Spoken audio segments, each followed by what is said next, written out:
We got Patrick CC. We're talking about the late nightmare of Jimmy Fallon. I'm not gonna lie, this may be his best title of the year. I saw it and I was like, oh, bro's cooking when he made this. I'm not gonna lie. Hilarious timing though. Apparently Jimmy Fallon just made Yachty change his shirt because he wore a shirt that said late shows suck. I don't know if that was recently or that was earlier this year, but I saw a hidden post about it and I was like, bro, that's hilarious.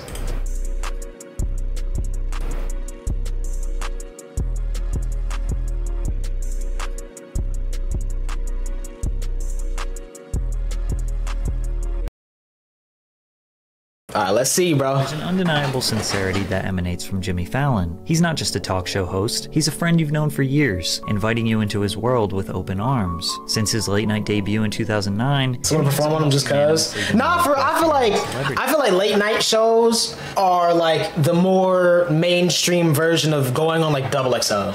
You know, you don't need to anymore, but you might as well because it's been part of the culture for so long that's like, you know, like why not? To be honest. But not anymore. The people closest to Jimmy, the ones he relies on the most, have come forward to reveal that his actual character behind the scenes is the total opposite of lovable and genuine. Erratic behavior, outbursts, intimidation, avoid eye contact. Honestly, bro, at this point, I just expect it from late night hosts and talk show hosts in general, bro. To be honest, I feel like the only person that I would really genuinely be surprised with news like this about is Steve Harvey, bro. Cause Steve, you can tell Steve Harvey just be himself, bro. You know what I'm saying? Like, he just be chilling, bro. To be honest, but I mean, who knows? We don't know, for real, for real. We just be watching him on TV. But even still, it's like every other month, some talk show host is awkward and weird and mean and all that behind the scenes. Like, bruh. Maybe it's like a personality thing, like certain types of people end up being talk show hosts. And Letterman. I feel like Letterman's chill, bro. If Letterman was a terrible person, we would know by now. And Conan. Okay, maybe not all of them, but like, you know what I mean, though. There are the professional yappers of the world. Oh, absolutely. It's them and the guys that speak at auctions. Nobody auctioneers. No. These quotes don't sound like the unapologetically joyful Tonight Show host we know, but these revelations might not be shocking to some. As many people have speculated, Jimmy's a nice guy persona. I was about to say, bruh, the only person with a better fake laugh than Mizkif is entirely fake. More specifically, his fake laugh. You can't say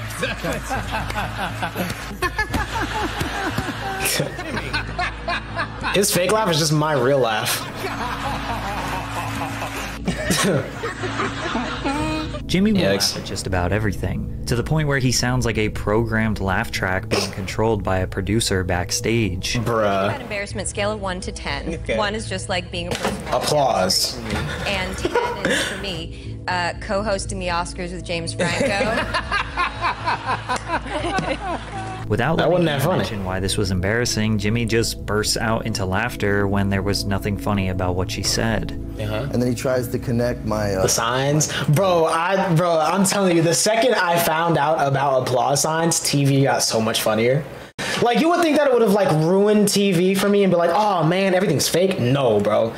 It got so much funnier knowing that there was a giant sign that lit up telling people to laugh or clap or whatever. Like, bro, oh my God. Right foot to my left arm. Amazing.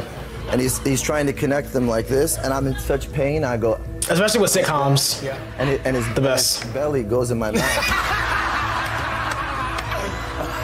Even Ryan Gosling got Jimmy confused as to why he was laughing so hard. They both... And Ryan Gosling's actually funny, so for him to look over and be confused, yikes, bro. Awkwardly because they quickly realize this is harmless and it only makes them look better or funnier. There's no calling him out, but Taylor Swift wasn't having it. Yikes. The VMAs are coming up August 24th, and they're saying, I heard that Taylor Swift will be performing. Can you confirm or deny? I mean, we've had a really good time today. Taylor? See where I'm going with this at least. Nobody ever listens to me. Oh my Yikes. God. Oh my God. So what Yikes. Why are you looking at me? Because I'm trying to think of what to say next. If he isn't interrupting them, he is interrupting them with other pointless talking. Influence? Taylor Swift's frustration was a little more obvious than David Spade's. It wasn't even the first one, but I squeaked on. You did stand-up. When I did, I'll tell a story. When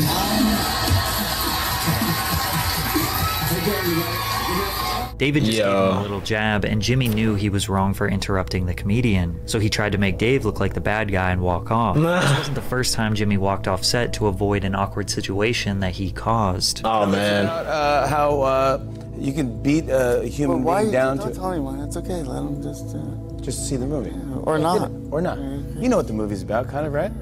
Yeah, so you don't need me. You don't need me. No, you don't need me. No one needs me. It's fine. Okay. Let's go. No, come on. Come on, man. This is a safe way to play off his awkward interruptions because no host would ever walk off their own show for a tiny error. Often it seems like Jimmy has nothing substantial to add to the conversation. Low-key, now I'm starting to be like, okay, we've all seen Joker, right?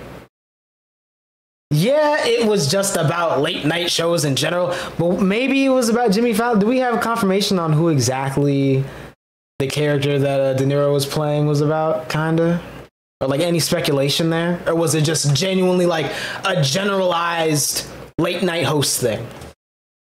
But feels the need to interrupt or explode with laughter. The internet has memed Jimmy's antics into oblivion. While some say he has a huge ego and wants more spotlight for himself, it seems like he does this to maintain control. He fears dead air, a boring story, or an unfunny joke, so he jabs his way into the conversations with quick jokes or laughs in an attempt to make sure the audience is engaged. But then it ends up interesting. I mean, every time a guest is talking, he leans in, stares at them intensely, maybe reaches his arm out, and is waiting for a split second to interrupt to make sure you are entertained. The other thing that agitates people is how he showers every single guest with compliments. You're my favorite. I love you. It's my favorite movie, my favorite album, as if celebrities need more ego stroking. Jimmy's defenders think all this controversy is ridiculous. Should he not laugh? Just sit there and be awkward? His show is supposed to be fun. He just wants his guests to be relaxed and confident in front of a live audience. This can definitely explain his overreactions to guests winning his minigames.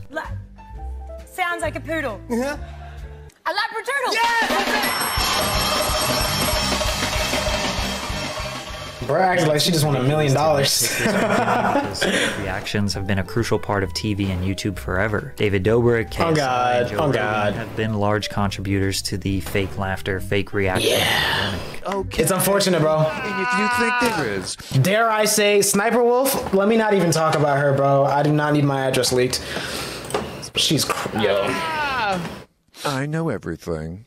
I kind of do agree with a lot of what he says. Jimmy is a people pleaser and just wants to make everyone comfortable, bless his heart. That laugh does the opposite to me. It feels like he's hiding something. And Jimmy may be hiding something. A lifetime of alcoholism. And the reason he began drinking may shock you. But first, a word from our sponsor. Every late night show, every by Smosh, is the easiest place. I don't think I've seen that. I'm gonna be honest, I didn't really watch Smosh consistently. Growing up, I feel like I got into them early on, and then I stopped watching them, and then, you know, every late night show ever. I don't know if I've seen that.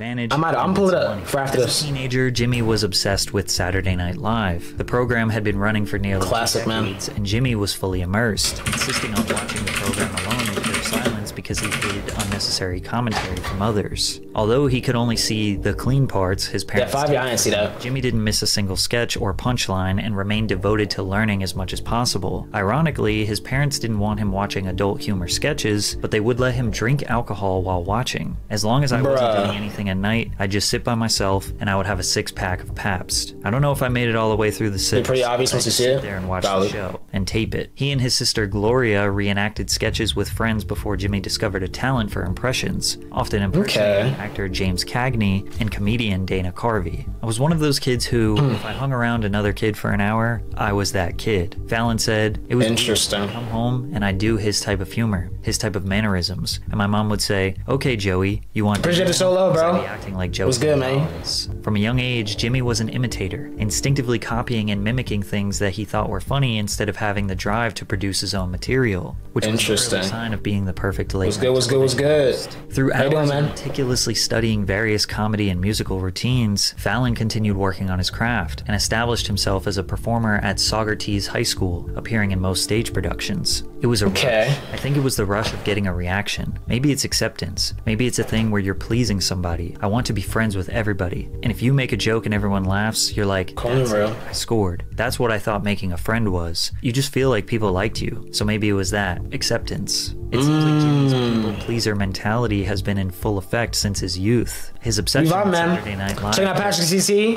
We're gonna check out AMP after this, and then we hopping on BeamNG Drive. We doing some driving, bro. Carried on throughout his time at St. Rose College in New York, skipping parties and events so that he could watch SNL as it aired. Fallon lived for the weekends when he would regularly board buses from his aunt's house in Fort Hamilton to perform stand-up comedy sets at Caroline's on Broadway and Times Square. On stage is where Jimmy felt most at home, and his urge to make audiences laugh couldn't be ignored as he dropped out of college in 1995 to move to Los Angeles, California. College 1995? Yes. Comedy full-time. He secured a manager who got him very minor roles in comedy films like Father's Day, television sitcoms like Spin City. But it didn't matter because his dream wasn't to become an actor. Jimmy remained fixated on joining Saturday Night Live. After 2 years of working on his sketch comedy and improv skills with the Groundlings, he took a leap of faith and auditioned for SNL, but bombed. This career setback could have killed his dreams as a comedian altogether, but his obsession with SNL wouldn't let him give up. When he landed a small role on a Warner Brothers sitcom, Fallon... Jimmy Kimmel's the weirdo, when I go him so I have a bedtime. Oh God, bruh. Oh God, I used to watch him all the time, bro. I used to watch him all the time, man. You know, I feel like at this point we would know, bro. We would know at this point. Loki, well, maybe not, but I really hope not, bro. Jimmy Kimmel seems lit, bro.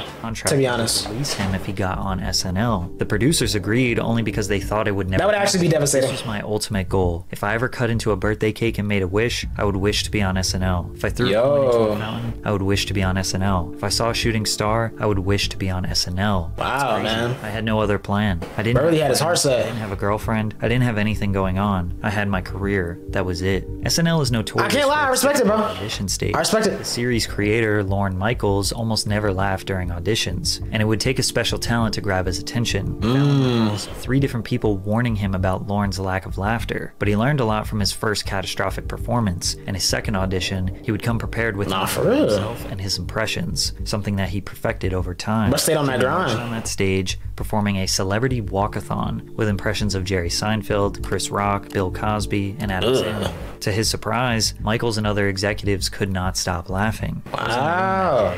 Now, were they laughing with him or at him?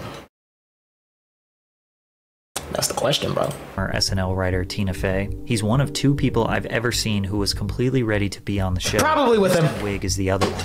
And Jimmy was ready like if there had been a show to do that night. Lorne informed Jimmy that his dreams were now a reality. He was going to be a cast member of Saturday Night Live. All Jimmy could do was look at Michaels and tell him, "I'm going to make you proud." He debuted beside the cast of SNL as a featured player during its 24th season in September. Solana, we're getting the right guess. Wasn't Ice Spice on there? Yo, I'm not gonna lie. The one skit talking about people calling him Skeet was hilarious, bro. I saw the clip of it and I was just like, that's actually mad funny. Fallon established. Can't say his name legally.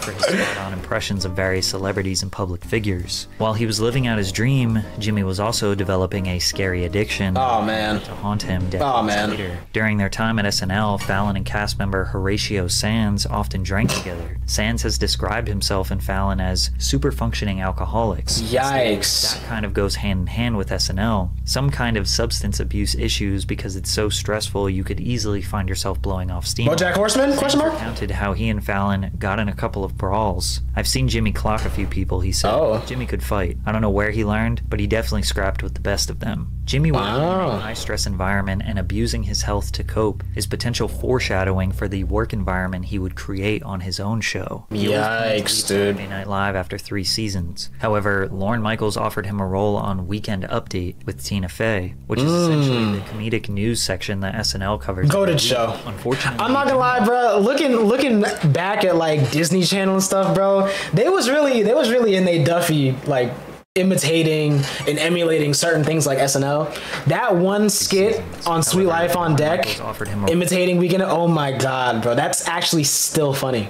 Like, most Disney jokes don't age well. That's still funny to this day, bro. They was in a Duffy back then, I can't lie. They was in a Duffy, bro. Role on Weekend Update with Tina Fey, which is essentially the comedic news section that SNL covers every week. Unfortunately, Jimmy also developed a negative reputation on SNL as somebody who can't hold in his laughter. At first, it was an innocent mistake that began in the famous More Cowbell sketch, when Will Ferrell wore a tight shirt that caused Fallon to break character. Every cast member was laughing during this skit because, well, it was hilarious. But that moment opened a revolving door of cast members intentionally trying to get Jimmy to break character. Oh, man. A lot. Interrupting punchlines and comedic timing by laughing and giggling. While some thought it was hilarious, others found it insensitive and believed he was attempting to steal their spotlight and make the sketches about himself. Lorne didn't like it. The writers didn't like it. I'm not trying to do it on purpose. I'm trying not to do it. But sometimes it just got insane. I couldn't hold it in. It was just so much fun. SNL has always tried to maintain the best when it comes to comedic talent. Comedians laughing at their own jokes can sometimes be seen as unprofessional. In 2004, Jimmy decided to leave SNL and move into traditional acting. He signed a deal with 20th Century Fox with the hopes of becoming a prominent star in the industry. The first was a lead role in the 2004 action comedy Taxi, alongside then rapper turned actor Queen Latifah. The other was the 2005 romantic comedy. Definitely never saw this. Alongside Drew Barrymore. Both films received mixed reviews and had decent box office performance, but were not the first impression Jimmy Fallon wanted. With back-to-back disappointments, film offers rapidly decreased as studio executives grew hesitant to feature Fallon. So Pete Davidson introduced Ice Spice for the first song, and Taylor Swift introduced her for the second.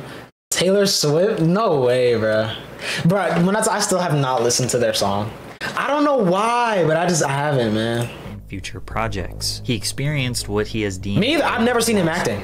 Never. Characterized by a larger than usual alcohol consumption and uncertainty about his future career choices. I was probably drinking more than I should have been drinking. Yikes. It wasn't like sitting and watching old tapes of me on SNL with the screen flickering in front of me.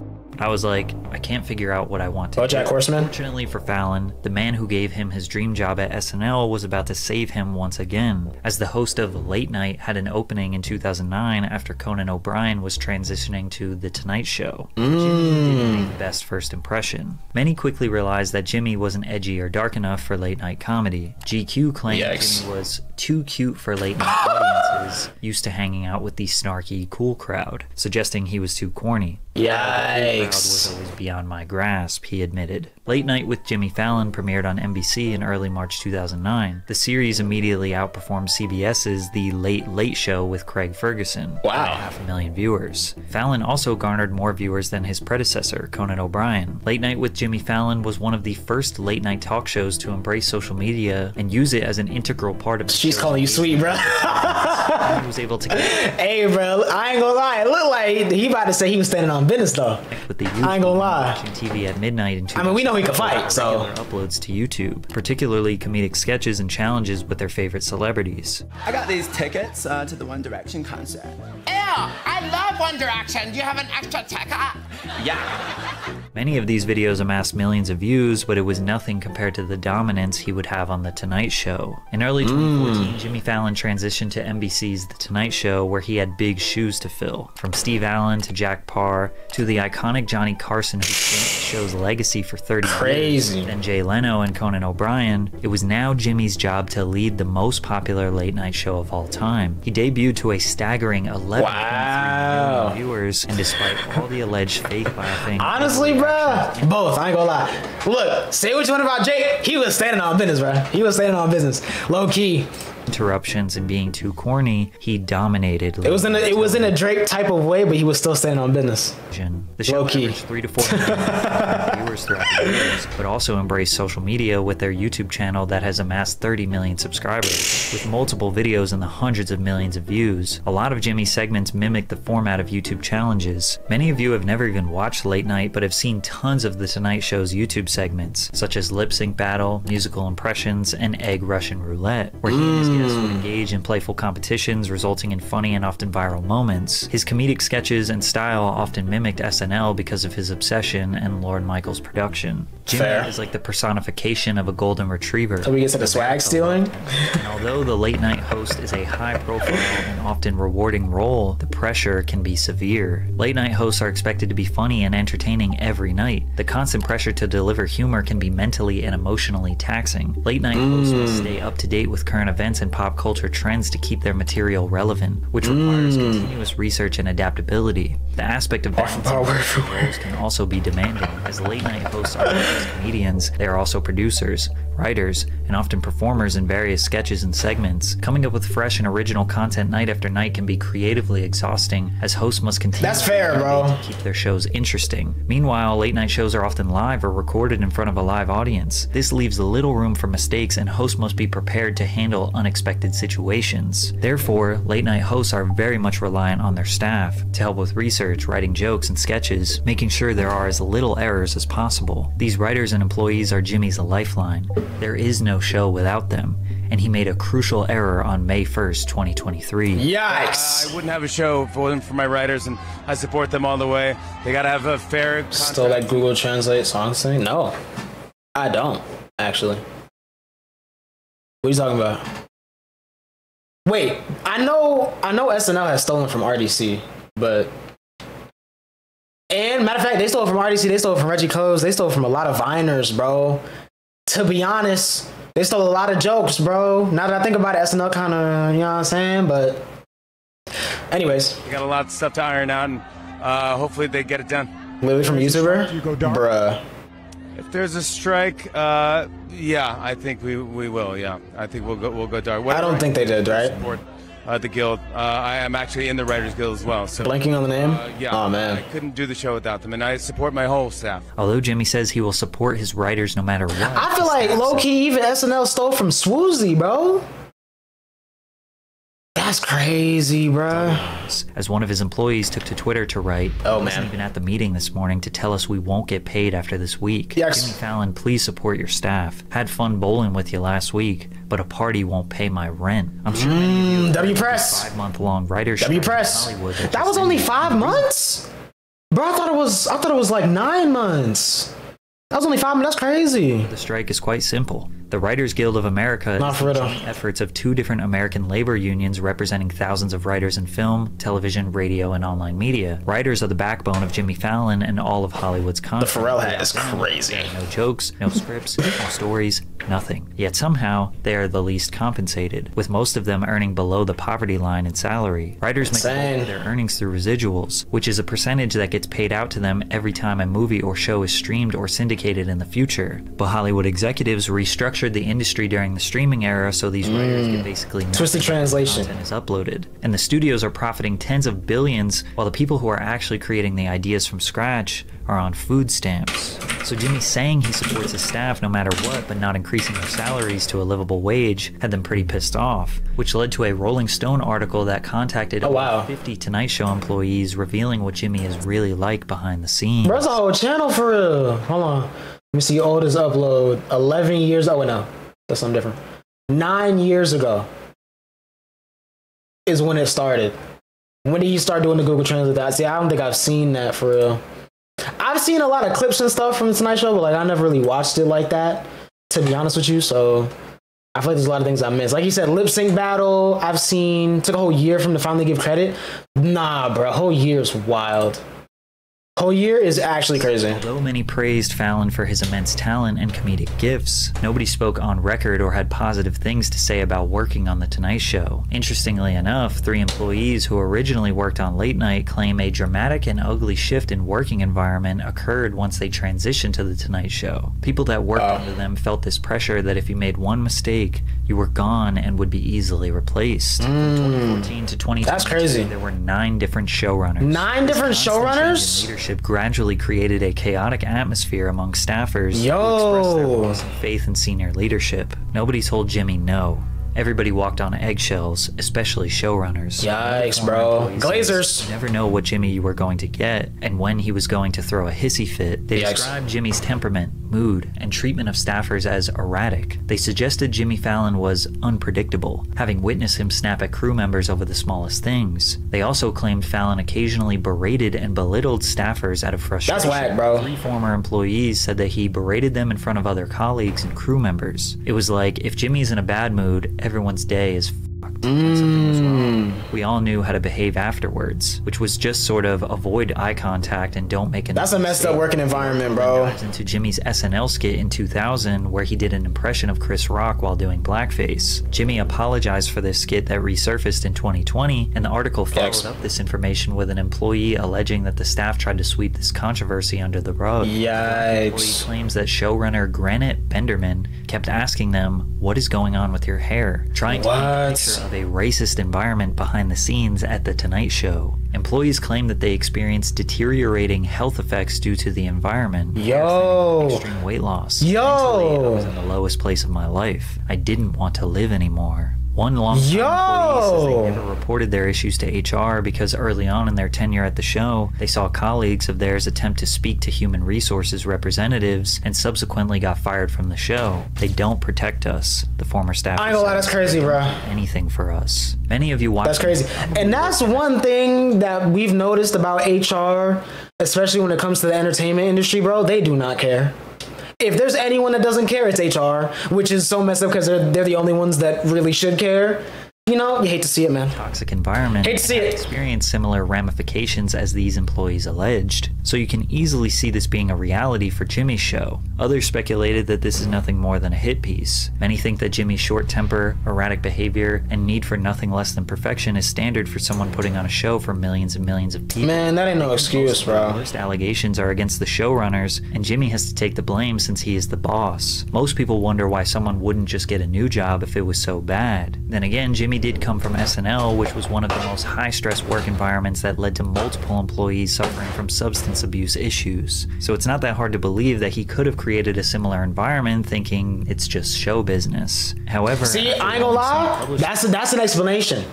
That's a good explanation, but that don't excuse it, bro. The article that don't excuse it, bro. Apologized to staff members in a Zoom call. It's embarrassing, and I feel so bad, Fallon said, according to 2 people who were on the call. Sorry if I embarrassed you and your family and friends. I feel so bad, I can't even tell you. We don't have a full apology, so we don't know if Jimmy's accepting. 6 years ago, so 3 years. It only took them 3 years to steal from a YouTuber, and I just checked the channel. Hold on, let me pull it up again. I gotta see. I think they only had like 1.1 million subs, bro. For all of these allegations, for just a few, or if he is just following the command of his PR team to avoid the same outcome as Ellen. Yikes. Great segue into the next video about Ellen, perhaps? Maybe. I think he did a video on Ellen already. 1.2 million subscribers, bro. They got played. I'm not gonna lie. They got played. Because I can almost guarantee just one video. One viral clip from that show on The Tonight Show has 30 million plus views. Hate to see it, man. I'm not gonna lie. I'm not gonna lie. Honestly, though, that's why I love to see streamers like Kai and Phantom and DDG, you know what I'm saying, really doing their thing and influencing the culture. Because at least they're genuine with it, bro. And because they're so big, it's hard to steal from them. They was talking about the Phantom tax on local news in LA today, bro. You know what I'm saying? Like, they really got the culture, bro. So I can't wait for... Honestly, as crazy as it is to say, I can't wait for stuff like this on TV to phase out, bro. Bro, I swear, I saw, I think it was Phantom Updates on Twitter, had posted about the Phantom tax on local news in LA today. Like, literally. Or it might have been Phantom retweeting it. I don't know. It's fire, but it's like, that really goes to show how much streamers really are influencing the culture, bro. TV's out of here, I can't lie. It's low-key out of here, especially with Netflix, bro. Yo, if Netflix introduced a streaming service, GG's.